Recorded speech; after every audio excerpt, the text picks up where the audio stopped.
The Devil in Iron by Robert E. Howard.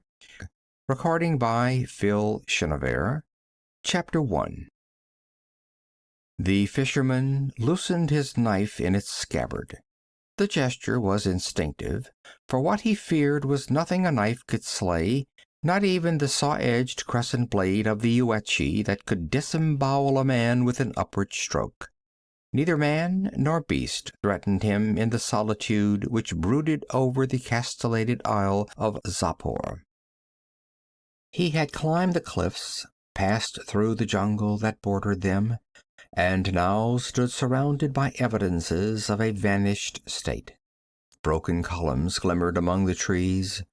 The staggering lines of crumbling walls meandered off into the shadows, and under his feet were broad paves, cracked and bowed by roots growing beneath.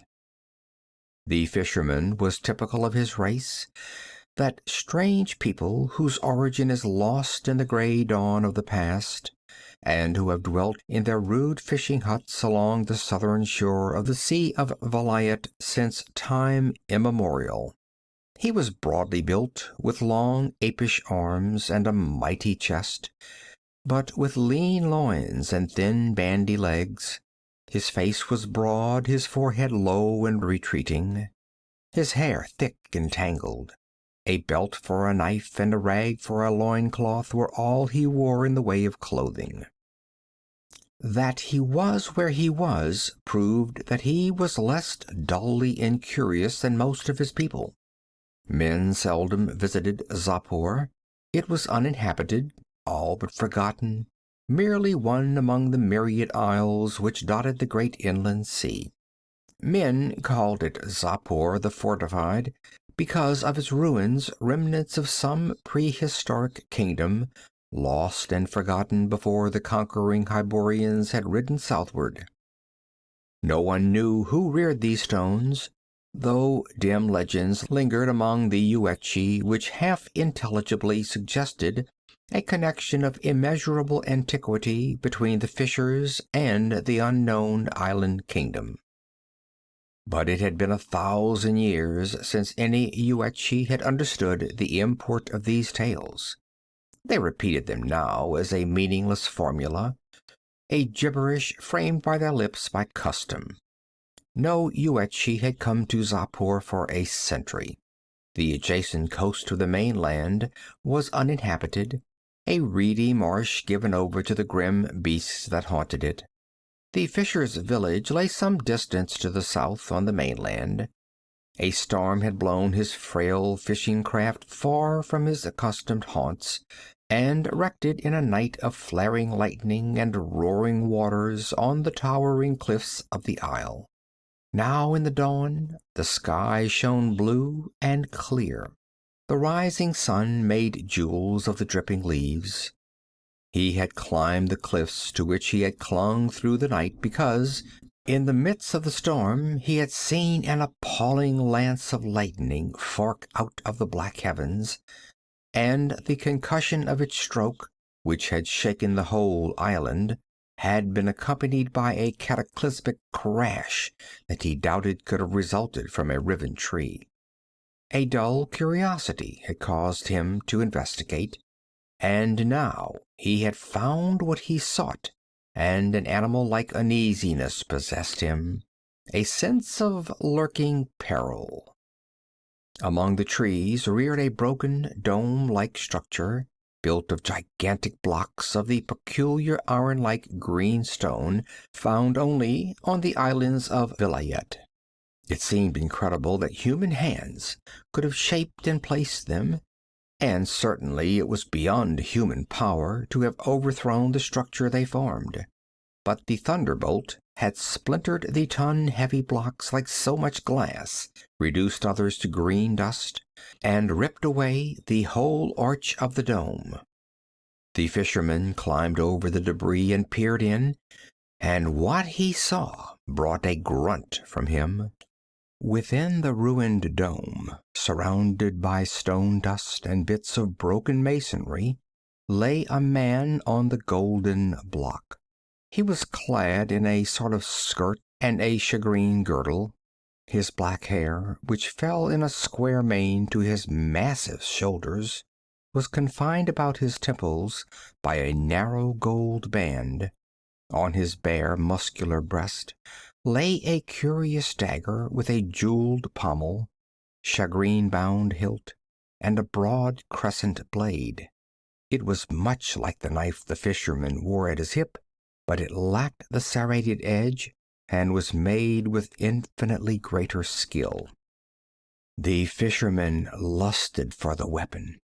The man, of course, was dead, had been dead for many centuries. This dome was his tomb. The fisherman did not wonder by what art the ancients had preserved the body in such a vivid likeness of life, which kept the muscular limbs full and unshrunken, the dark flesh vital. The dull brain of the Yuetshi had room only for his desire for the knife with its delicate waving lines along the dully gleaming blade. Scrambling down into the dome, he lifted the weapon from the man's breast. And as he did so, a strange and terrible thing came to pass. The muscular dark hands knotted convulsively. The lids flared open, revealing great, dark magnetic eyes, whose stare struck the startled fisherman like a physical blow. He recoiled, dropping the jeweled dagger in his perturbation. The man on the dais heaved up to a sitting position, and the fisherman gaped at the full extent of his size thus revealed. His narrowed eyes held the Yuetshi, and in those slitted orbs he read neither friendliness nor gratitude. He saw only a fire as alien and hostile as that which burns in the eyes of a tiger. Suddenly the man rose and towered above him, menace in every aspect. There was no room in the fisherman's dull brain for fear, at least for such fear as might grip a man who has just seen the fundamental laws of nature defied. As the great hands fell to his shoulders, he drew his saw-edged knife and struck upward with the same motion. The blade splintered against the stranger's corded belly as against a steel column. And then the fisherman's thick neck broke like a rotten twig in the giant hands. End of Chapter 1. Chapter 2. Jahangir Agha, Lord of Khawarizm and keeper of the coastal border, scanned once more the ornate parchment scroll with its peacock seal, and laughed shortly and sardonically. "Well?" bluntly demanded his counselor, Ghaznavi. Jahangir shrugged his shoulders. He was a handsome man with the merciless pride of birth and accomplishment. "The king grows short of patience," said he. "In his own hand he complains bitterly of what he calls my failure to guard the frontier. By Tarim, if I cannot deal a blow to these robbers of the steppes, Khawarizm may own a new lord." Ghaznavi tugged his gray-shot beard in meditation. Yazdgurd, king of Turan, was the mightiest monarch in the world.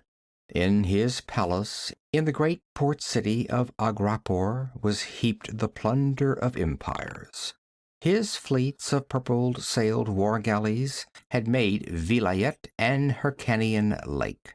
The dark-skinned people of Zamora paid him tribute, as did the eastern province of Koth.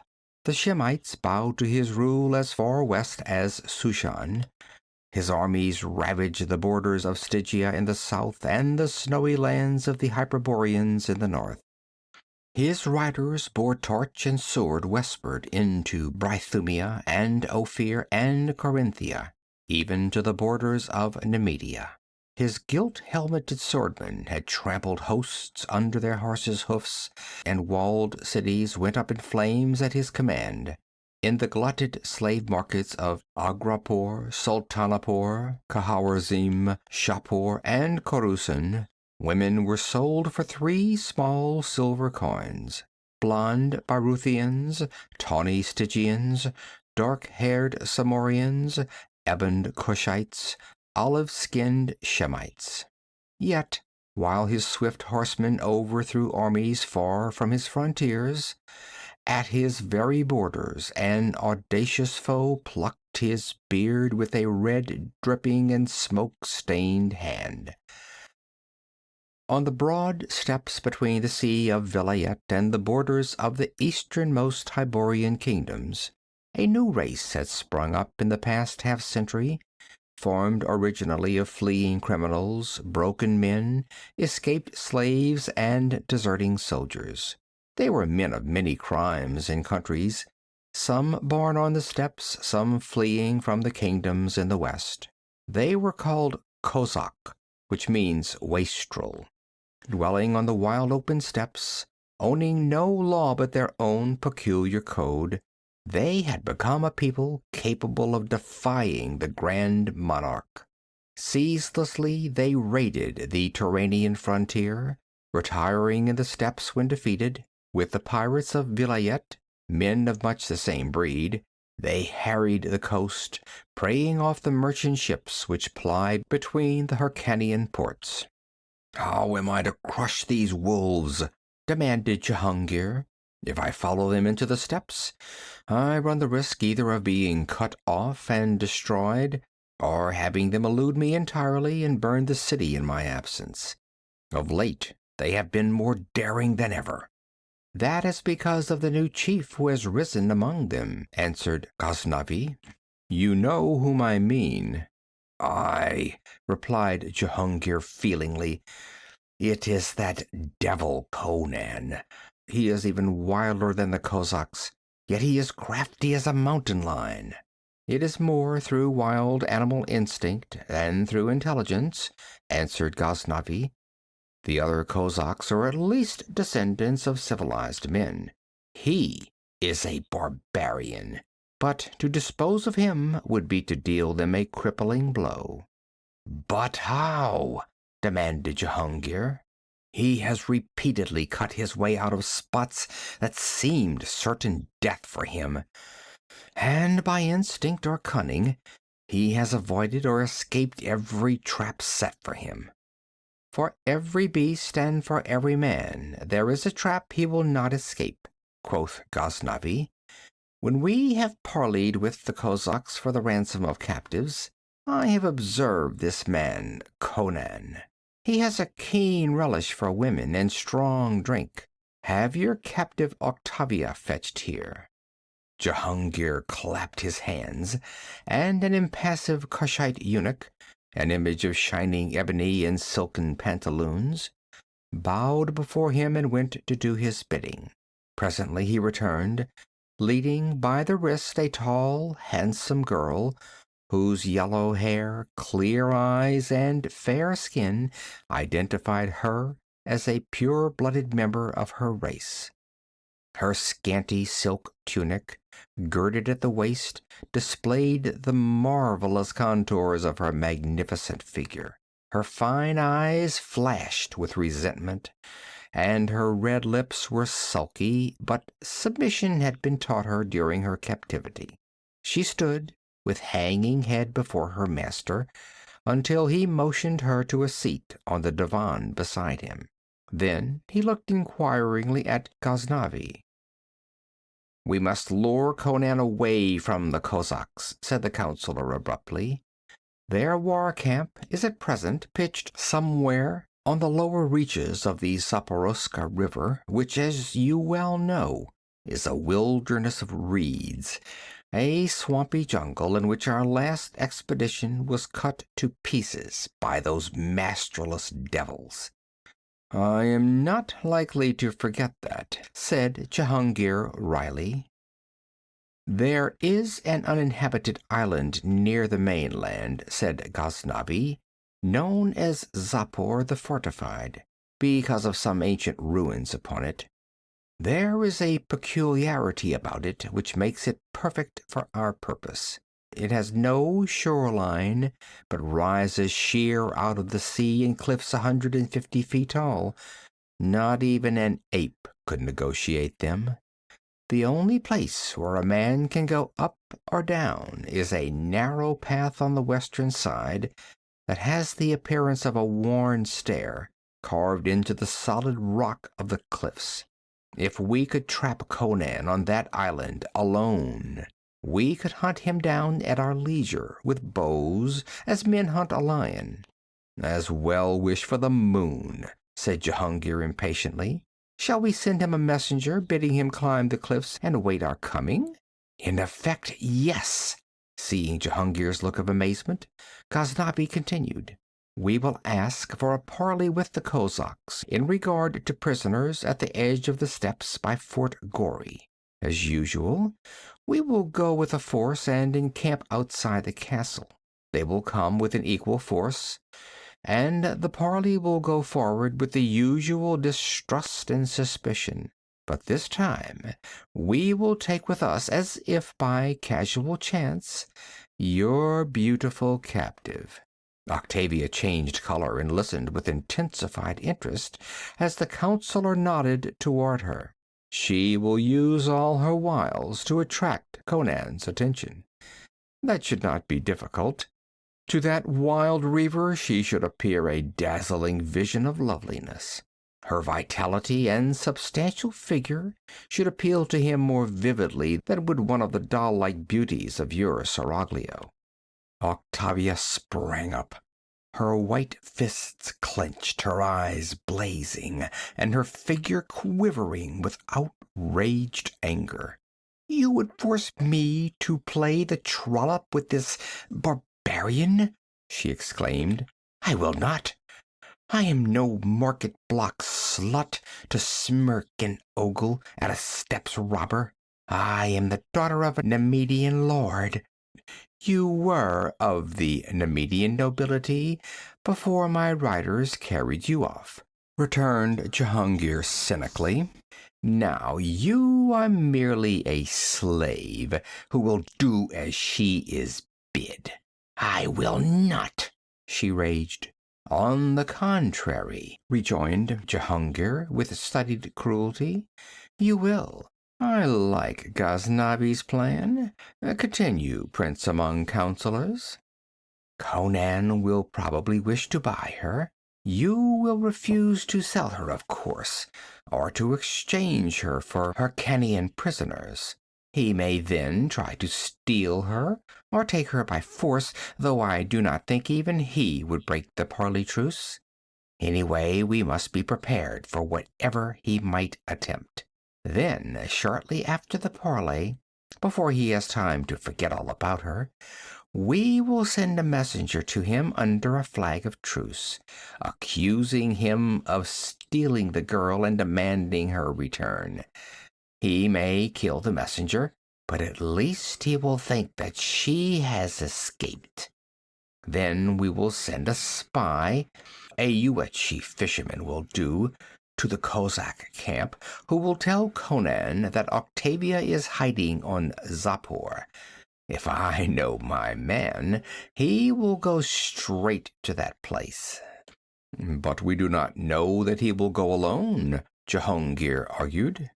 Does a man take a band of warriors with him when going to a rendezvous with a woman he desires? Retorted Ghaznavi. The chances are that he will go alone, but we will need to take care of the other alternative. We will not await him on the island where we might be trapped ourselves, but among the reeds of a marshy point which juts out to within 1,000 yards of Xapur.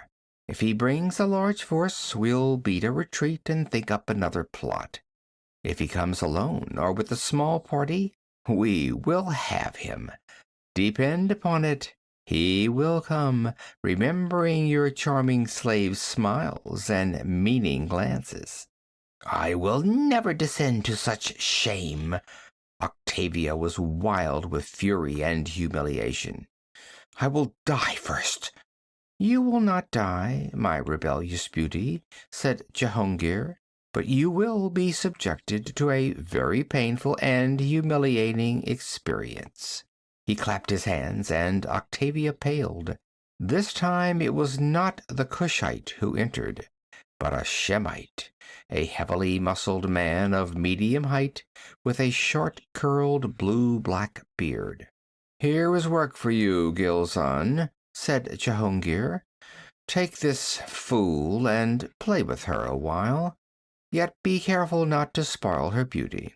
With an inarticulate grunt, the Shemite seized Octavia's wrist, and at the grasp of his iron fingers all the defiance went out of her. With a piteous cry, she tore away and threw herself on her knees before her implacable master, sobbing incoherently for mercy. Jehungir dismissed the disappointed torturer with a gesture, and said to Ghaznavi, "If your plan succeeds, I will fill your lap with gold." End of chapter 2. Chapter 3. In the darkness before dawn, an unaccustomed sound disturbed the solitude that slumbered over the reedy marshes and the misty waters of the coast.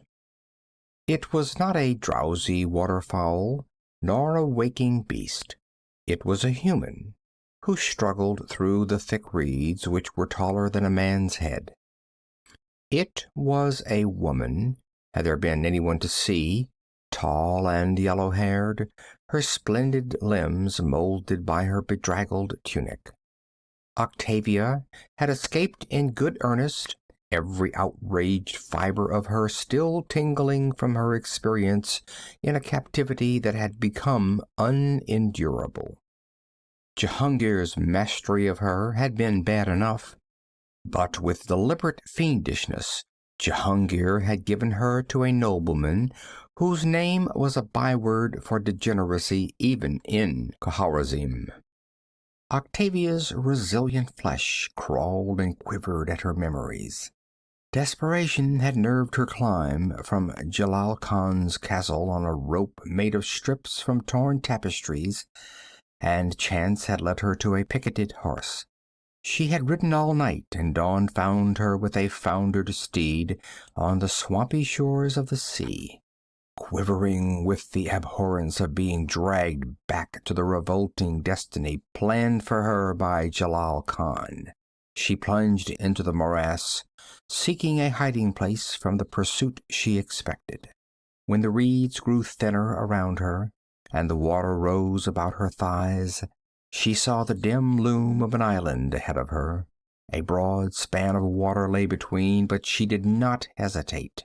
She waded out until the low waves were lapping about her waist. Then she struck out strongly, swimming with a vigor that promised unusual endurance. As she neared the island, she saw that it rose sheer from the water in castle-like cliffs. She reached them at last, but found neither ledge to stand on below the water, nor to cling to above. She swam on, following the curve of the cliffs, the strain of her long flight beginning to weigh her limbs. Her hands fluttered along the sheer stone, and suddenly they found a depression.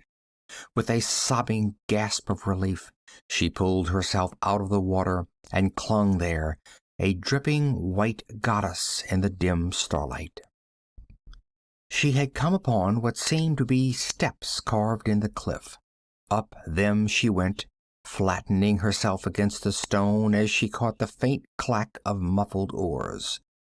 She strained her eyes and thought she made out a vague bulk moving toward the reedy point she had just quitted, but it was too far away for her to be sure in the darkness, and presently the faint sound ceased, and she continued her climb.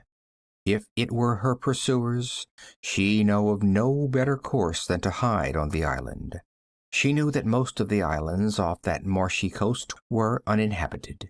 This might be a pirate's lair, but even pirates would be preferable to the beast she had escaped.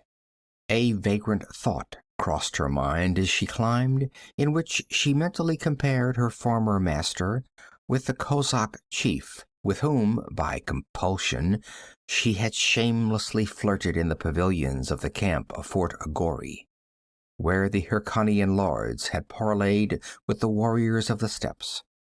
His burning gaze had frightened and humiliated her, but his cleanly elemental fierceness set him above Jalal Khan, a monster such as only an overly opulent civilization can produce.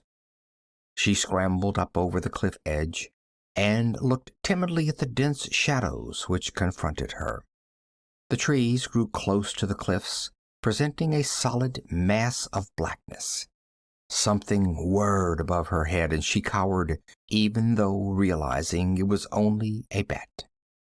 She did not like the look of those ebony shadows, but she set her teeth and went toward them, trying not to think of snakes. Her bare feet made no sound in the spongy loam under the trees. Once among them, the darkness closed frighteningly about her. She had not taken a dozen steps when she was no longer able to look back and see the cliffs and the sea beyond. A few steps more, and she became hopelessly confused and lost her sense of direction. Through the tangled branches, not even a star peered. She groped and floundered on blindly, and then came to a sudden halt. Somewhere ahead there had been the rhythmical booming of a drum. It was not such a sound as she would have expected to hear in that time and place. Then she forgot it as she was aware of a presence near her. She could not see, but she knew that something was standing beside her in the darkness.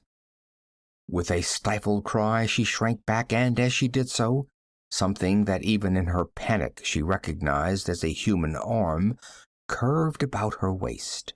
She screamed and threw all her supple young strength into a wild lunge for freedom, but her captor caught her up like a child, crushing her frantic resistance with ease.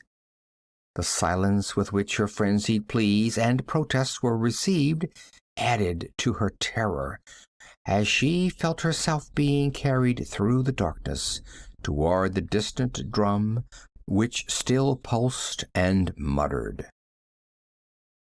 End of Chapter 3. Chapter 4. As the first tinge of dawn reddened the sea, a small boat with a solitary occupant approached the cliffs. The man in the boat was a picturesque figure. A crimson scarf was knotted about his head. His wide silk breeches of flaming hue were upheld by a broad sash, which likewise supported a scimitar in a shagreen scabbard. His gilt-worked leather boots suggested the horseman rather than the seaman, but he handled his boat with skill. Through his widely open white silk shirt showed his broad, muscular breast, burned brown by the sun. The muscles of his heavy bronze arms rippled as he pulled the oars with an almost feline ease of motion. A fierce vitality that was evident in every feature and motion set him apart from common men, yet his expression was neither savage nor somber, though the smoldering eyes hinted at ferocity easily awakened. This was Conan, who had wandered into the armed camps of the Cossacks with no other possession than his wits and his sword, and who had carved his way to leadership among them. He paddled to the carven stair as one familiar with his environs, and moored the boat to a projection of the rock. Then he went up the worn steps without hesitation. He was keenly alert, not because he consciously suspected hidden danger, but because alertness was a part of him, whetted by the wild existence he followed. What Ghaznavi had considered animal intuition or some sixth sense was merely the razor-edge faculties and savage wit of the barbarian. Conan had no instinct to tell him that men were watching him from a covert among the reeds of the mainland. As he climbed the cliff, one of these men breathed deeply and stealthily lifted a bow. Jehungir caught his wrist and hissed an oath into his ear. "Fool! Will you betray us? Don't you realize he is out of range? Let him get upon the island. He will go looking for the girl. We will stay here a while. He may have sensed our presence or guessed our plot. He may have warriors hidden somewhere. We will wait. In an hour, if nothing suspicious occurs, we'll row up to the foot of the stair and await him there. If he does not return in a reasonable time, some of us will go upon the island and hunt him down. But I do not wish to do that if it can be helped. Some of us are sure to die if we have to go into the bush after him. I had rather catch him descending the stair, where we can feather him with arrows from a safe distance. Meanwhile, the unsuspecting Kozak had plunged into the forest. He went silently in his soft leather boots, his gaze sifting every shadow in eagerness to catch sight of the splendid, tawny-haired beauty of whom he had dreamed ever since he had seen her in the pavilion of Jehungir Aga by Fort Gori. He would have desired her even if she had displayed repugnance toward him, but her cryptic smiles and glances had fired his blood, and with all the lawless violence which was his heritage, he desired that white-skinned, golden-haired woman of civilization. He had been on Xapur before. Less than a month ago he had held a secret conclave here with a pirate crew. He knew that he was approaching a point where he could see the mysterious ruins which gave the island its name, and he wondered if he would find the girl hiding among them. Even with the thought, he stopped as though struck dead. Ahead of him, among the trees, rose something that his reason told him was not possible. It was a great, dark green wall, with towers rearing beyond the battlements. Conan stood paralyzed in the disruption of his faculties, which demoralizes anyone who is confronted by an impossible negation of sanity. He doubted neither his sight nor his reason, but something was monstrously out of joint. Less than a month ago, only broken ruins had showed among the trees. What human hands could rear such a mammoth pile as now met his eyes in the few weeks which had elapsed? Besides, the buccaneers who roamed Vilayet ceaselessly would have learned of any work going on such a stupendous scale, and would have informed the Cossacks. There was no explaining this thing, but it was so. He was on Xapur, and that fantastic heap of towering masonry was on Xapur, and all was madness and paradox, yet it was all true. He wheeled back through the jungle, down the carven stair, and across the blue waters to the distant camp at the mouth of the Zaporoska. In that moment of unreasoning panic, even the thought of halting so near the island sea was repugnant. He would leave it behind him, and quit the armed camps and the steppes, and put 1,000 miles between him and the blue mysterious east, where the most basic laws of nature could be set at naught by what diabolism he could not guess. For an instant, the future fate of kingdoms that hinged on this gay-clad barbarian hung in the balance. It was a small thing that tipped the scales, merely a shred of silk hanging on a bush that caught his uneasy glance. He leaned to it, his nostrils expanding, his nerves quivering to a subtle stimulant. On that bit of torn cloth, so faint that it was less with his physical faculties than by some obscure instinctive sense that he recognized it, lingered the tantalizing perfume that he connected with the sweet, firm flesh of the woman he had seen in Jehungir's pavilion. The fisherman had not lied then. She was here. Then in the soil he saw a single track of a bare foot, long and slender, but a man's, not a woman's, and sunk deeper than was natural. The conclusion was obvious. The man who made that track was carrying a burden, and what should it be but the girl the Kozak was seeking? He stood silently facing the dark towers that loomed through the trees, his eyes slits of blue balefire. Desire for the yellow-haired woman vied with a sudden primordial rage at whoever had taken her.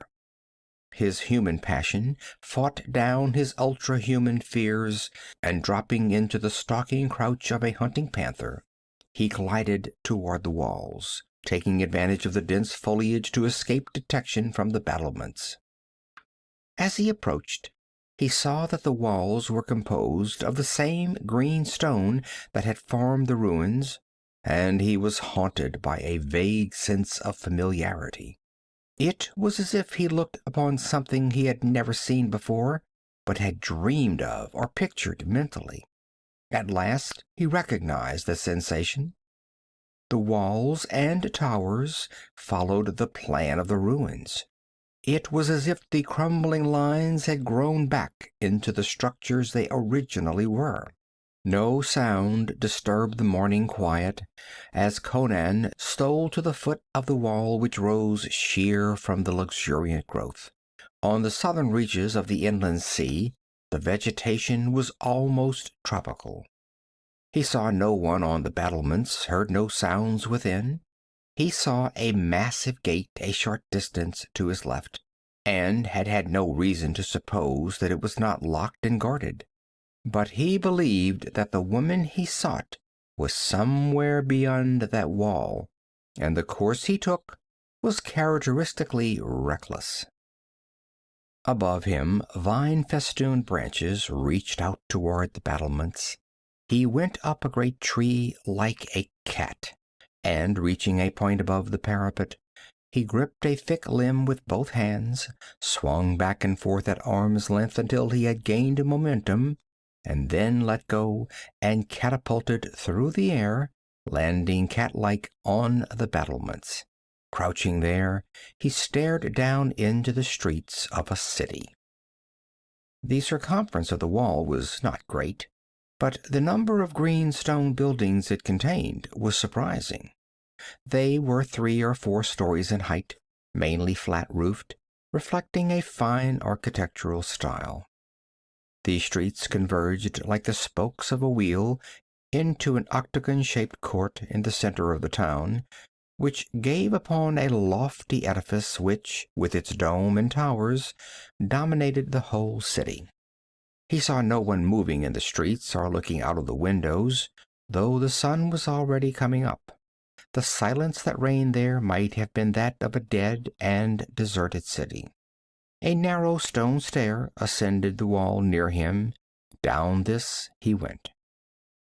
Houses shouldered so closely to the wall that halfway down the stair he found himself within arm's length of a window and halted to peer in. There were no bars, and the silk curtains were caught back with satin cords. He looked into a chamber whose walls were hidden by dark velvet tapestries. The floor was covered with thick rugs, and there were benches of polished ebony and an ivory dais heaped with furs. He was about to continue his descent when he heard the sound of someone approaching in the street below. Before the unknown person could come round a corner and see him on the stair, he stepped quickly across the intervening space and dropped lightly into the room, drawing his scimitar. He stood for an instant statue-like. Then, as nothing happened, he was moving across the rugs toward an arched doorway when a hanging was drawn aside, revealing a cushioned alcove from which a slender, dark-haired girl regarded him with languid eyes. Conan glared at her tensely, expecting her momentarily to start screaming, but she merely smothered a yawn with a dainty hand, rose from the alcove and leaned negligently against the hangings, which she held with one hand. She was undoubtedly a member of the white race, though her skin was very dark. Her square-cut hair was black as midnight, her only garment a wisp of silk about her supple hips. Presently she spoke, but the tongue was unfamiliar to him, and he shook his head. She yawned again, stretched lithely, and without any show of fear or surprise, shifted to a language he did understand, a dialect of Yuetshi which sounded strangely archaic. "Are you looking for someone?" she asked, as indifferently as if the invasion of her chamber by an armed stranger were the most common thing imaginable. "Who are you?" he demanded. "I am Yateli," she answered languidly. "I must have feasted late last night. I am so sleepy now." "Who are you?" "I am Conan, a hetman among the Cossacks," he answered, watching her narrowly. He believed her attitude to be a pose, and expected her to try to escape from the chamber or rouse the house. But though a velvet rope that might be a signal cord hung near her, she did not reach for it. "Conan," she repeated drowsily, "you are not a Dagonian. I suppose you are a mercenary. Have you cut the heads off many Yuetshi?" "I do not war on water rats," he snorted. "But they are very terrible," she murmured. "I remember when they were our slaves, but they revolted and burned and slew. Only the magic of Khosatral Khel has kept them from the walls." She paused, a puzzled look struggling with the sleepiness of her expression. "I forgot," she muttered. "They did climb the walls last night. There was shouting and fire, and people calling in vain on Khosatral." She shook her head as if to clear it. "But that cannot be," she murmured, "because I am alive, and I thought I was dead. Oh, to the devil with it." She came across the chamber, and taking Conan's hand, drew him to the dais. He yielded in bewilderment and uncertainty. The girl smiled at him like a sleepy child. Her long, silky lashes drooped over dusky, clouded eyes. She ran her fingers through his thick black locks as if to assure herself of his reality. "It was a dream," she yawned. "Perhaps it is all a dream. I feel like a dream now. I don't care. I can't remember something. I have forgotten. There is something I cannot understand, but I grow so sleepy when I try to think. Anyway, it doesn't matter." "What do you mean?" he asked uneasily. "You said they climbed the walls last night. Who?" "The Yuetshi. I thought so, anyway." A cloud of smoke hid everything, but a naked, blood-stained devil caught me by the throat and drove his knife into my breast. Oh, it hurt. But it was a dream, because, see, there is no scar. She idly inspected her smooth bosom, and then sank upon Conan's lap and passed her supple arms around his massive neck. "I cannot remember," she murmured, nestling her dark head against his mighty breast. "Everything is dim and misty. It does not matter. You are no dream. You are strong. Let us live while we can. Love me."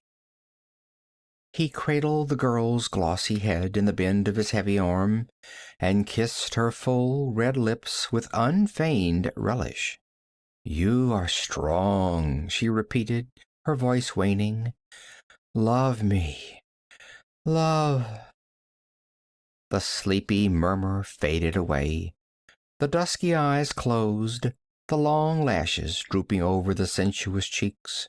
The supple body relaxed in Conan's arms. He scowled down at her. She seemed to partake of the illusion that haunted this whole city, but the firm resilience of her limbs under his questing fingers convinced him that he had a living human girl in his arms, and not the shadow of a dream. No less disturbed, he hastily laid her on the furs upon the dais. Her sleep was too deep to be natural. He decided that she must be an addict of some drug, perhaps like the black lotus of Xuthal. Then he found something else to make him wonder. Among the furs on the dais was a gorgeous spotted skin, whose predominant hue was golden. It was not a clever copy, but the skin of an actual beast. And that beast, Conan knew, had been extinct for at least 1,000 years.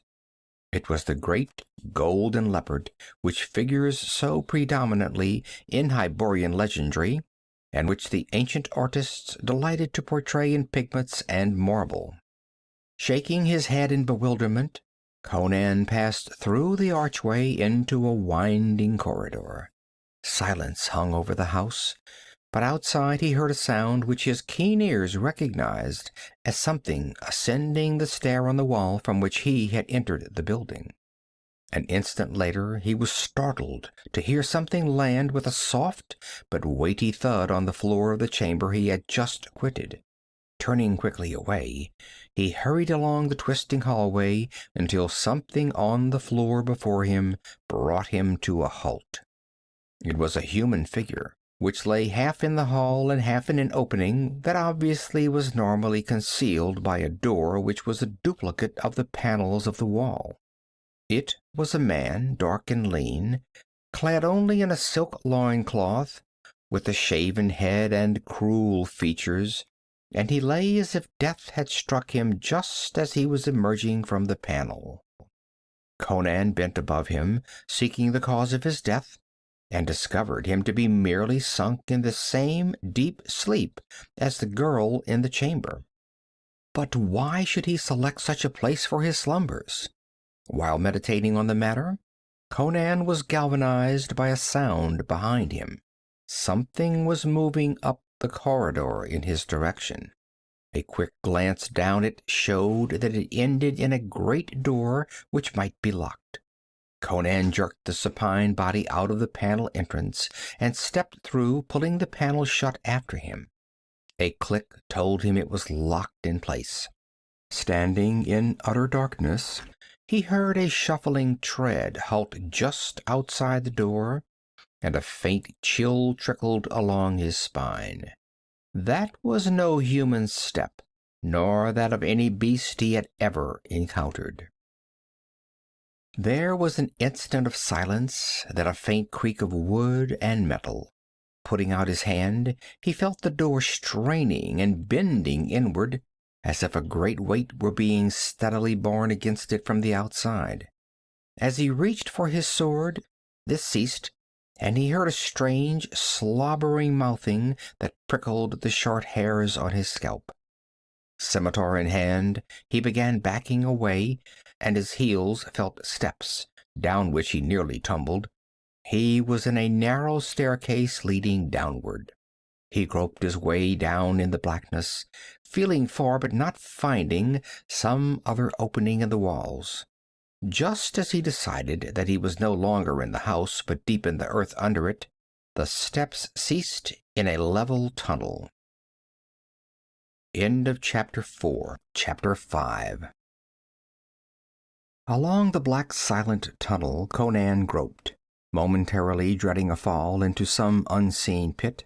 But at last his feet struck steps again, and he went up them until he came to a door on which his fumbling fingers found a metal catch. He came out into a dim and lofty room of enormous proportions. Fantastic columns marched around the mottled walls, upholding a ceiling which, at once translucent and dusky, seemed like a cloudy midnight sky, giving an illusion of impossible height. If any light filtered in from the outside, it was curiously altered. In a brooding twilight, Conan moved across the bare green floor. The great room was circular, pierced on one side by the great bronze valves of a giant door. Opposite this, on a dais against the wall, up to which led broad curving steps, there stood a throne of copper, and when Conan saw what was coiled on this throne, he retreated hastily, lifting his scimitar. Then, as the thing did not move, he scanned it more closely. and presently mounted the glass steps and stared down at it. It was a gigantic snake, apparently carved in some jade-like substance. Each scale stood out as distinctly as in real life, and the iridescent colors were vividly reproduced. The great wedge-shaped head was half submerged in the folds of its trunk, so neither the eyes nor jaws were visible. Recognition stirred in his mind. This snake was evidently meant to represent one of those grim monsters of the marsh which in past ages had haunted the reedy edges of Vilayet's southern shores. But, like the golden leopard, they had been extinct for hundreds of years. Conan had seen rude images of them in miniature among the idle huts of the Yuetshi, and there was a description of them in the Book of Skelos, which drew on prehistoric sources. Conan admired the scaly torso, thick as his thigh and obviously of great length, and he reached out and laid a curious hand on the thing, and as he did so, his heart nearly stopped. An icy chill congealed the blood in his veins and lifted the short hair on his scalp. Under his hand there was not the smooth, brittle surface of glass or metal or stone, but the yielding, fibrous mass of a living thing. He felt cold, sluggish life flowing under his fingers. His hand jerked back in instinctive repulsion, sword shaking in his grasp, horror and revulsion and fear almost choking him. He backed away and down the glass steps with painful care, glaring in awful fascination at the grisly thing that slumbered on the copper throne. It did not move. He reached the bronze door and tried it, with his heart in his teeth, sweating with fear that he should find himself locked in with that slimy horror. But the valves yielded to his touch, and he glided through and closed them behind him. He found himself in a wide hallway with lofty tapestried walls, where the light was the same twilight gloom. It made distant objects indistinct, and that made him uneasy, rousing thoughts of serpents gliding unseen through the dimness. A door at the other end seemed miles away in the elusive light. Nearer at hand, the tapestry hung in such a way as to suggest an opening behind it, and, lifting it cautiously, he discovered a narrow stair leading up.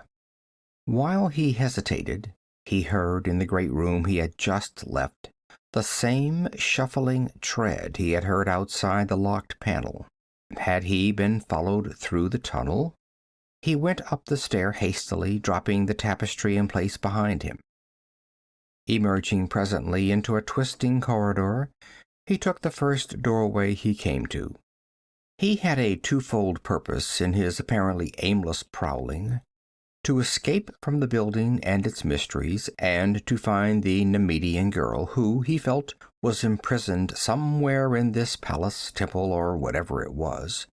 He believed it was the great domed edifice in the center of the city, and it was likely that here dwelt the ruler of the town, to whom a captive woman would doubtless be brought. He found himself in a chamber, not another corridor, and was about to retrace his steps when he heard a voice which came from behind one of the walls. There was no door in that wall, but he leaned close and heard distinctly, and an icy chill crawled slowly along his spine. The tongue was Nemedian, but the voice was not human. There was a terrifying resonance about it, like a bell tolling at midnight. "There was no life in the abyss save that which was incorporated in me," it told. "Nor was there light, nor motion, nor any sound. Only the urge behind and beyond life guided and impelled me on my upward journey, blind, insensate, inexorable. Through ages upon ages and the changeless strata of darkness, I climbed. Ensorcelled by that belling resonance, Conan crouched forgetful of all else, until its hypnotic power caused a strange replacement of faculties and perception, and sound created the illusion of sight. Conan was no longer aware of the voice, save as far-off rhythmical waves of sound. Transported beyond his age and his own individuality, he was seeing the transmutation of the being men called Khosatral Khel, which crawled up from the night and the abyss ages ago to clothe itself in the substance of the material universe. But human flesh was too frail, too paltry, to hold the terrific essence that was Khosatral Khel. So he stood up in the shape and aspect of a man, but his flesh was not flesh, nor the bone bone, nor blood blood. He became a blasphemy against all nature, for he caused to live and think and act a basic substance that before had never known the pulse and stir of animate being. He stalked through the world like a god, for no earthly weapon could harm him, and to him a century was like an hour. In his wanderings he came upon a primitive people inhabiting the island of Dagonia, and it pleased him to give this race culture and civilization, and by his aid they built the city of Dagon, and they abode there and worshipped him. Strange and grisly were his servants, called from the dark corners of the planet, where grim survivals of forgotten ages yet lurked. His house in Dagon was connected with every other house by tunnels through which his shaven-headed priests bore victims for the sacrifice. But after many ages, a fierce and brutish people appeared on the shores of the sea.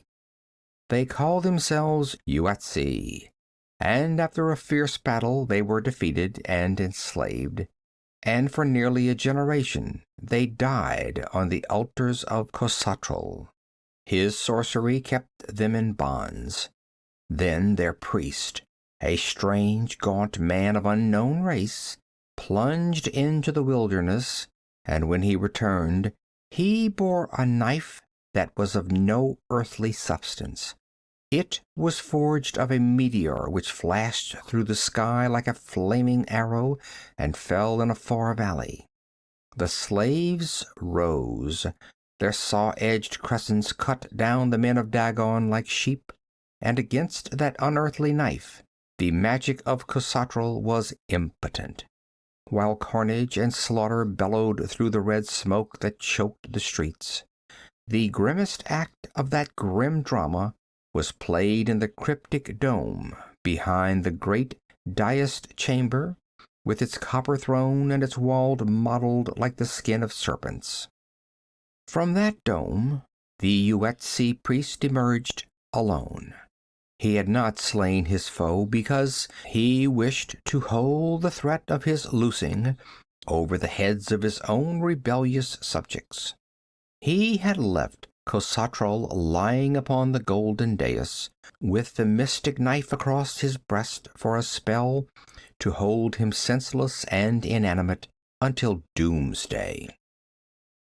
But the ages passed and the priest died. The towers of deserted Dagon crumbled. The tales became dim, and the Yuetsi were reduced by plagues and famines and war to scattered remnants, dwelling in squalor along the seashore. Only the cryptic dome resisted the rod of time, until a chance thunderbolt and the curiosity of a fisherman lifted from the breast of the god the magic knife and broke the spell. Khosatral Khel rose and lived and waxed mighty once more. It pleased him to restore the city as it was in the days before its fall. By his necromancy he lifted the towers from the dust of forgotten millenniums, and the folk which had been dust for ages moved in life again. But folk who have tasted death are only partly alive.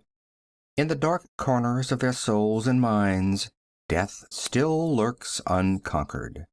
By night the people of Dagon moved and loved, hated and feasted, and remembered the fall of Dagon and their own slaughter only as a dim dream. They moved in an enchanted mist of illusion, feeling the strangeness of their existence, but not inquiring the reasons therefor. With the coming of day they sank into deep sleep, to be roused again only by the coming of night, which is akin to death. All this rolled in a terrible panorama before Conan's consciousness as he crouched beside the tapestried wall. His reason staggered.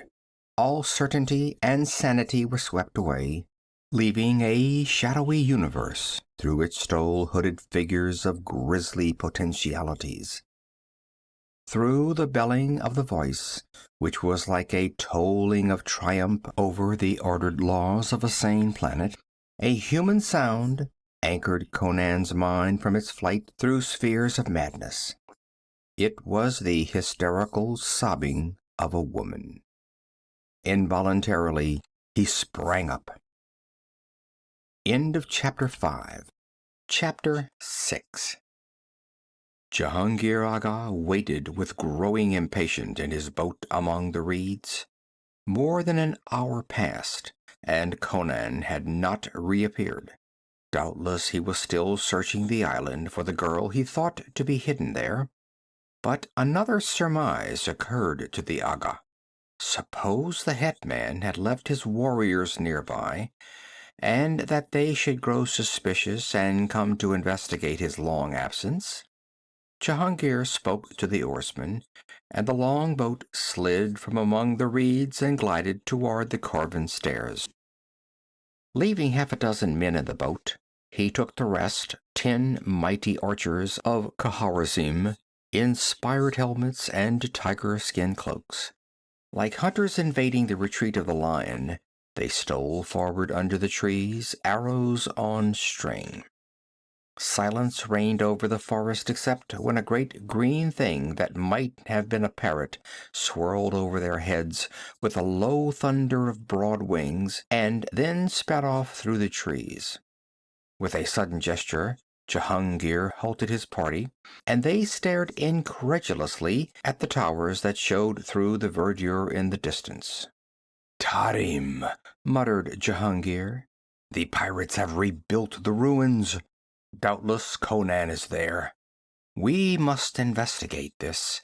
A fortified town this close to the mainland. Come." With renewed caution, they glided through the trees. The game had altered. From pursuers and hunters, they had become spies. And as they crept through the tangled growth, the man they sought was in peril more deadly than their filigreed arrows. Conan realized with a crawling of his skin that beyond the wall the belling voice had ceased. He stood motionless as a statue, his gaze fixed on a curtained door, through which he knew that a culminating horror would presently appear.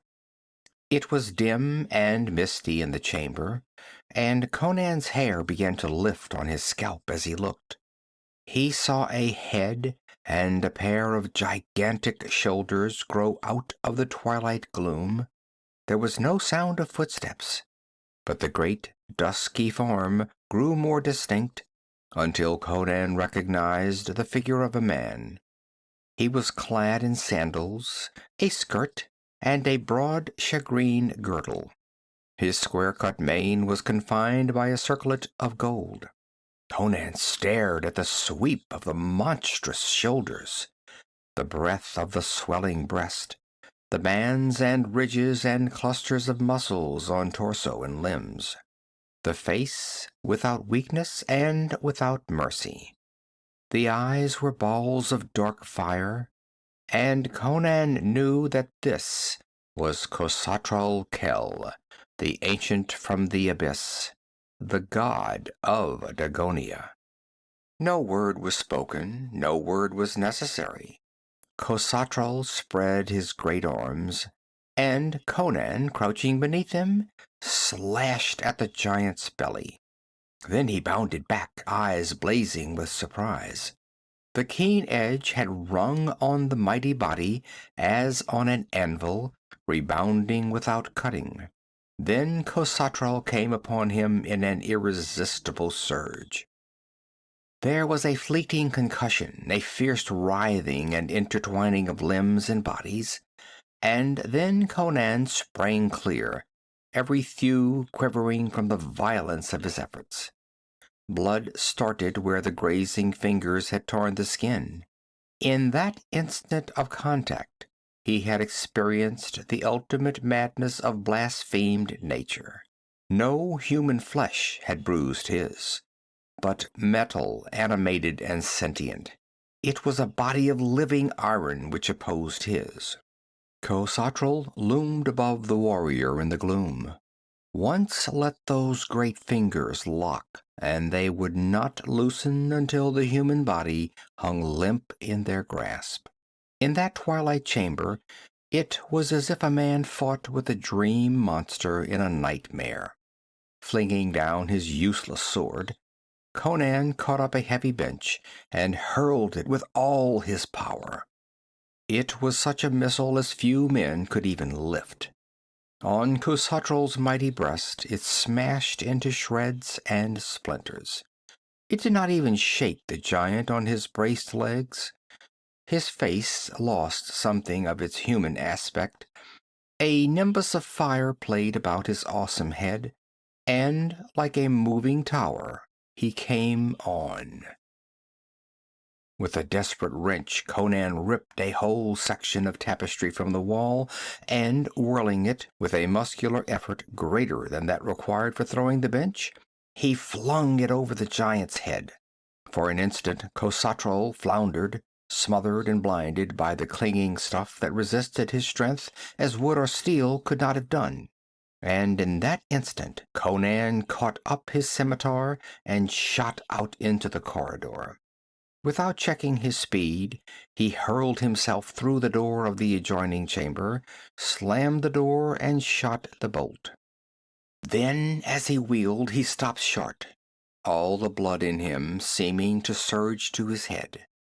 Crouching on a heap of silk cushions, golden hair streaming over her naked shoulders, eyes blank with terror, was the woman for whom he had dared so much. He almost forgot the horror at his heels until a splintering crash behind him brought him to his senses. He caught up the girl and sprang for the opposite door. She was too helpless with fright either to resist or to aid him. A faint whimper was the only sound of which she seemed capable. Conan wasted no time trying the door. A shattering stroke of his scimitar hewed the lock asunder, and as he sprang through to the stair that loomed beyond it, he saw the head and shoulders of Khosatral crash through the other door. The colossus was splintering the massive panels as if they were of cardboard. Conan raced up the stair, carrying the big girl over one shoulder as easily as if she had been a child. Where he was going, he had no idea, but the stair ended at the door of a round, domed chamber. Khosatral was coming up the stair behind them, silently as a wind of death, and as swiftly. The chamber's walls were of solid steel, and so was the door. Conan shut it and dropped in place the great bars with which it was furnished. The thought struck him that this was Khosatral's chamber, where he locked himself in to sleep securely from the monsters he had loosed from the pits to do his bidding. Hardly were the bolts in place when the great door shook and trembled to the giant's assault. Conan shrugged his shoulders. This was the end of the trail. There was no other door in the chamber, nor any window. Air and the strange misty light evidently came from interstices in the dome. He tested the nickel edge of his scimitar, quite cool now that he was at bay. He had done his volcanic best to escape. When the giant came crashing through that door, he would explode in another savage onslaught with his useless sword, not because he expected it to do any good, but because it was his nature to die fighting. For the moment there was no course of action to take, and his calmness was not forced or feigned. The gaze he turned on his fair companion was as admiring and intense as if he had 100 years to live. He had dumped her unceremoniously on the floor when he turned to close the door, and she had risen to her knees, mechanically arranging her streaming locks and her scanty garment.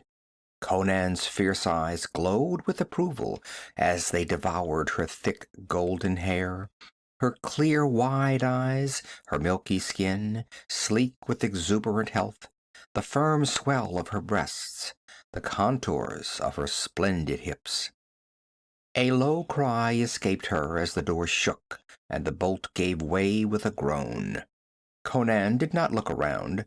He knew the door would hold a little while longer. "They told me you had escaped," he said. "A Yuetzi fisher told me you were hiding here. What is your name?" "Octavia," she gasped mechanically. Then words came in a rush. She caught at him with desperate fingers. "Oh, Mitra, what nightmare is this? The dark-skinned people, one of them caught me in the forest and brought me here. They carried me to that thing. He told me, he said, am I mad? Is this a dream?" He glanced at the door, which bulged inward as if from the impact of a battering ram. "No," he said, "it is no dream. That hinge is giving way. Strange that a devil has to break down a door like a common man, but after all, his strength itself is a diabolism." "Can you not kill him?" she panted. "You are strong." Conan was too honest to lie. "If a mortal man could kill him, he'd be dead now," he answered. "I nicked my blade on his belly." Her eyes dulled. "Then you must die, and I must." "Oh, Mitra!" she screamed in sudden frenzy, and Conan caught her hands, fearing that she would harm herself. "He told me what he was going to do to me," she panted. Kill me with your sword before he bursts the door." Conan looked at her and shook his head. "I'll do what I can," he said. "That won't be much, but it'll give you a chance to get past him down the stair. Then run for the cliffs. I have a boat tied at the foot of the steps. If you can get out of the palace, you may escape him yet. The people of this city are all asleep." She dropped her head in her hands. Conan took up his scimitar and moved over to stand before the echoing door. One watching him would have realized that he was waiting for a death he regarded as inevitable. His eyes smoldered more vividly. His muscular hand knotted harder on his hilt. That was all. The hinges had given under the giant's terrible assault, and the door rocked crazily, held only by the bolts. And these solid steel bars were buckling, bending, bulging out of their sockets. Conan watched in an almost impersonal fascination, envying the monster his inhuman strength. Then, without warning, the bombardment ceased. In the stillness, Conan heard other noises on the landing outside, the beat of wings and a muttering voice that was like the whining of wind through midnight branches. Then, presently, there was silence, but there was a new feel in the air. Only the whetted instincts of barbarism could have sensed it, but Conan knew, without seeing or hearing him leave, that the master of Dagon no longer stood outside the door. He glared through a crack that had been started in the steel of the portal. The landing was empty. He drew the warped bolts and cautiously pulled aside the sagging door. Khosatral was not on the stair, But far below he heard the clang of a metal door. He did not know whether the giant was plotting new devilries or had been summoned away by that muttering voice, but he wasted no time in conjectures. He called to Octavia, and the new note in his voice brought her up to her feet and to his side, almost without her conscious volition. "What is it?" she gasped. "Don't stop to talk." He caught her wrist. "Come on." The chance for action had transformed him. His eyes blazed, his voice crackled. "The knife," he muttered while almost dragging the girl down the stair in his fierce haste. "The magic Yuetshi blade. He left it in the dome. His voice died suddenly as a clear mental picture sprang up before him. The dome adjoined the great room where stood the copper throne. Sweat started out on his body. The only way to that dome was through that room with its copper throne and the foul thing that slumbered in it. But he did not hesitate. Swiftly they descended the stair, crossed the chamber, descended the next stair, and came into the great dim hall with its mysterious hangings. They had seen no sign of the Colossus. Halting before the great bronze-valved door, Conan caught Octavia by her shoulders and shook her in his intensity. "Listen," he snapped. "I'm going into that room and fasten the door. Stand here and listen. If Khosatral comes, call to me. If you hear me cry for you to go, run as though the devil were on your heels, which he probably will be. Make for that door at the other end of the hall, because I'll be past helping you. I'm going for the Yuetshi knife." Before she could voice the protest her lips were framing, he had slid through the valves and shut them behind him. He lowered the bolt cautiously, not noticing that it could be worked from the outside. In the dim twilight, his gaze sought that grim copper throne. Yes, the scaly brute was still there, filling the throne with its loathsome coils.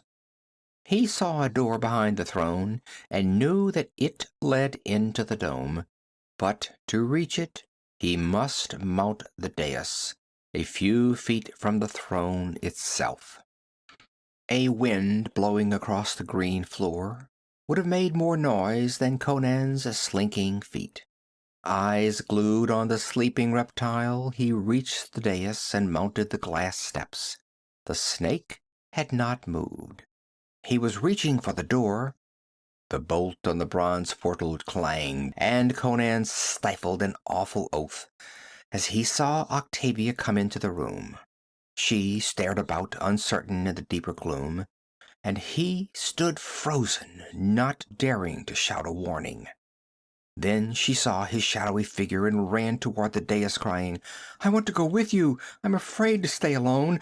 Oh!"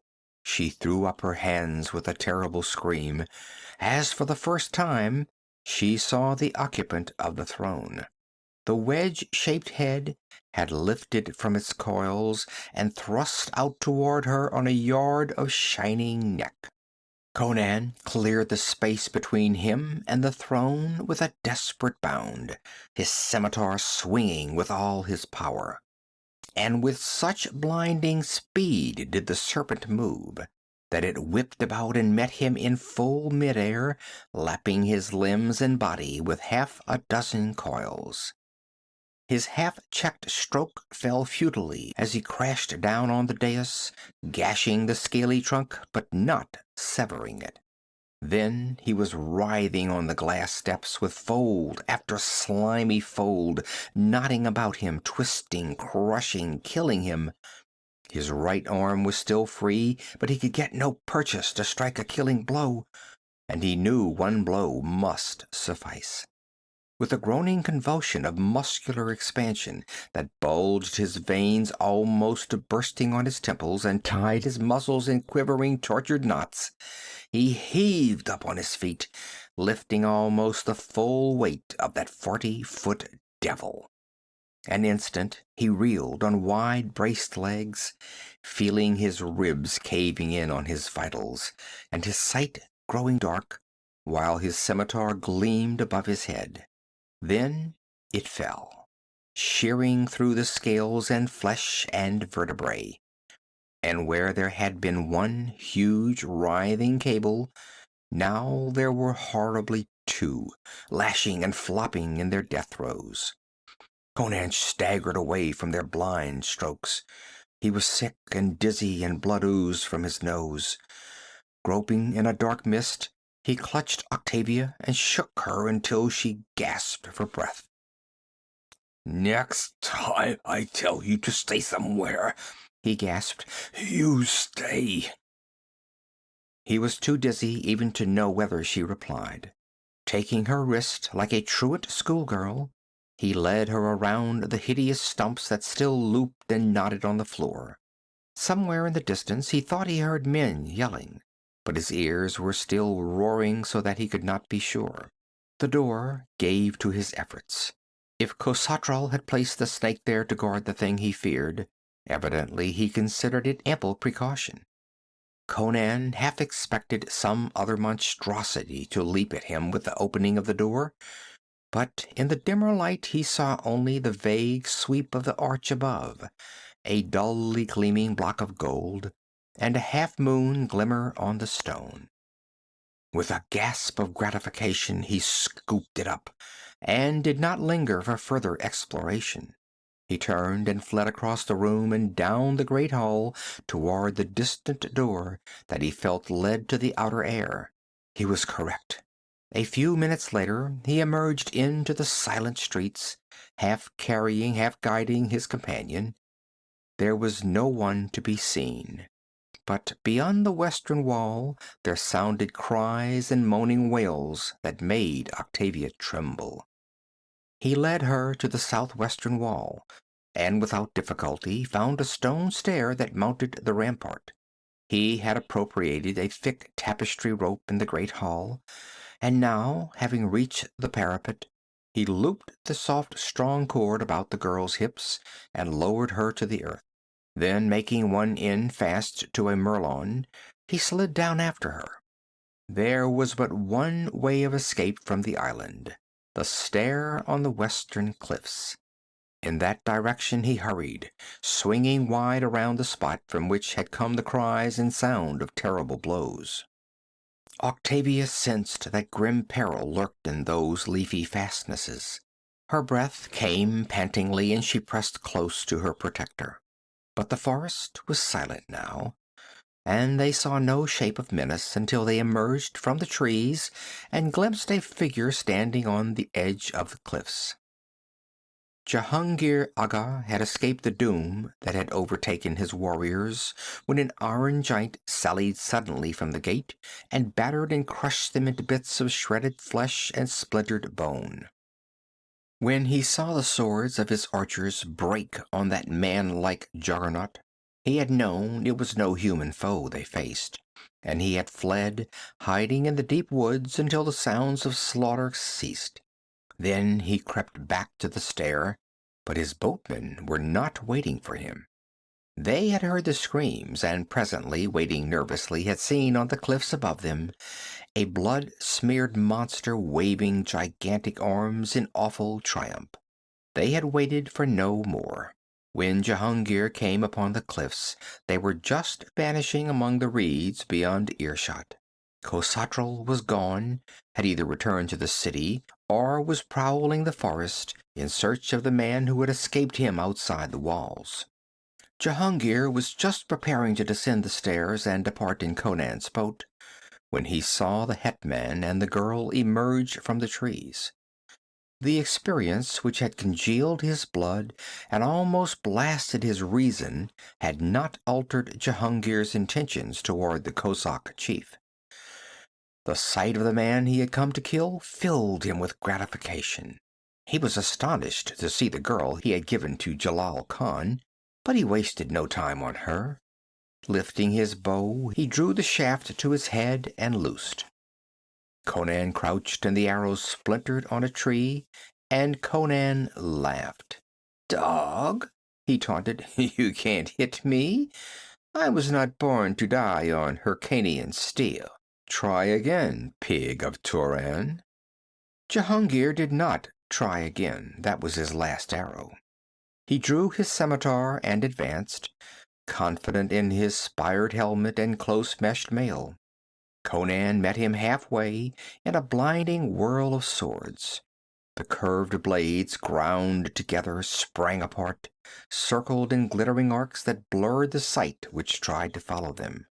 Octavia, watching, did not see the stroke, but she heard its chopping impact and saw Jahangir fall, blood spurting from his side where the Cimmerian's steel had sundered his mail and bitten to his spine. But Octavia's scream was not caused by the death of her former master. With a crash of bending boughs, Khosatral Khel was upon them. The girl could not flee. A moaning cry escaped her as her knees gave way and pitched her, groveling to the sward. Conan, stooping above the body of the Aga, made no move to escape. Shifting his reddened scimitar to his left hand, he drew the great half-blade of the Yuetshi. Khosatral Khel was towering above him, his arms lifted like mauls. But as the blade caught the sheen of the sun, the giant gave back suddenly. But Conan's blood was up. He rushed in, slashing with the crescent blade, and it did not splinter. Under its edge, the dusky metal of Khosatral's body gave way like common flesh beneath a cleaver. From the deep gash flowed a strange ichor, and Khosatral cried out like the dirging of a great bell. His terrible arms flailed down, but Conan, quicker than the archers who had died beneath those awful flails, avoided their strokes and struck again and yet again. Khosatral reeled and tottered. His cries were awful to hear, as if metal were given a tongue of pain, as if iron shrieked and bellowed under torment. Then, wheeling away, he staggered into the forest. He reeled in his gait, crashed through bushes and caromed off trees. Yet, though Conan followed him with the speed of hot passion, the walls and towers of Dagon loomed through the trees before the man came within dagger reach of the giant. Then Khosatral turned again, flailing the air with desperate blows. But Conan, fired to berserker fury, was not to be denied. As a panther strikes down a bull moose at bay, so he plunged under the bludgeoning arms and drove the crescent blade to the hilt under the spot where a human's heart would be. Khosatral reeled and fell. In the shape of a man he reeled, but it was not the shape of a man that struck the loam. Where there had been the likeness of a human face, there was no face at all, and the metal limbs melted and changed. Conan, who had not shrunk from Khosatral living, recoiled blenching from Khosatral dead, for he had witnessed an awful transmutation. In his dying throes, Khosatral Khel had become again the thing that had crawled up from the abyss millenniums gone. Gagging with intolerable repugnance, Conan turned to flee the sight, and he was suddenly aware that the pinnacles of Dagon no longer glimmered through the trees. They had faded like smoke. The battlements, the crenellated towers, the great bronze gates, the velvets, the gold, the ivory, and the dark-haired women and the men with their shaven skulls. With the passing of the inhuman intellect which had given them rebirth, they had faded back into the dust which they had been for ages uncounted. Only the stumps of broken columns rose above crumbling walls and broken paves and shattered dome. Conan again looked upon the ruins of Xapur as he remembered them. The wild hetman stood like a statue for a space, dimly grasping something of the cosmic tragedy of the fitful ephemera called mankind and the hooded shapes of darkness which prey upon it. Then, as he heard his name called in accents of fear, he started, as one awakening from a dream, glanced again at the thing on the ground, shuddered, and turned away toward the cliffs and the girl that waited there. She was peering fearfully under the trees, and she greeted him with a half-stifled cry of relief. He had shaken off the dim, monstrous visions which had momentarily haunted him, and was his exuberant self again. "Where is he?" she shuddered. "Gone back to hell whence he crawled," he replied cheerfully. "Why didn't you climb the stair and make your escape in my boat?" "I wouldn't desert," she began, then changed her mind and amended rather sulkily. "I have nowhere to go. The Hyrcanians would enslave me again, and the pirates would—" "What of the Cossacks?" he suggested. "Are they better than the pirates?" she asked scornfully.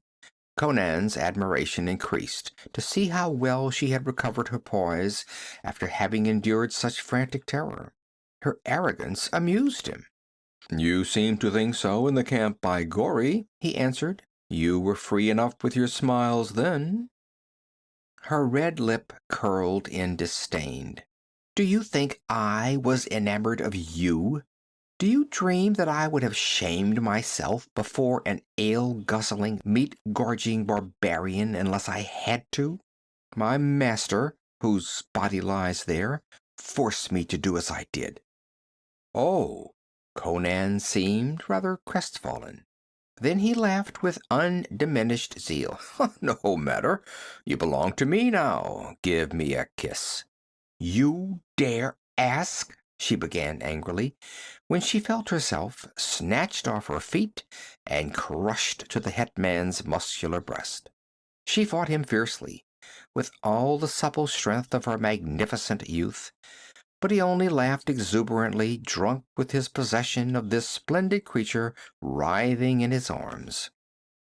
He crushed her struggles easily, drinking the nectar of her lips with all the unrestrained passion that was his, until the arms that strained against him melted and twined convulsively about his massive neck. Then he laughed down into the clear eyes and said, "Why should not a chief of the Free People be preferable to a city-bred dog of Turan?" She shook back her tawny locks, still tingling in every nerve from the fire of his kisses. She did not loosen her arms from his neck. "Do you deem yourself an Agha's equal?" she challenged. He laughed and strode with her in his arms toward the stair. "You shall judge," he boasted. "I'll burn Khawarizm for a torch to light your way to my tent." End of chapter 6. End of The Devil in Iron.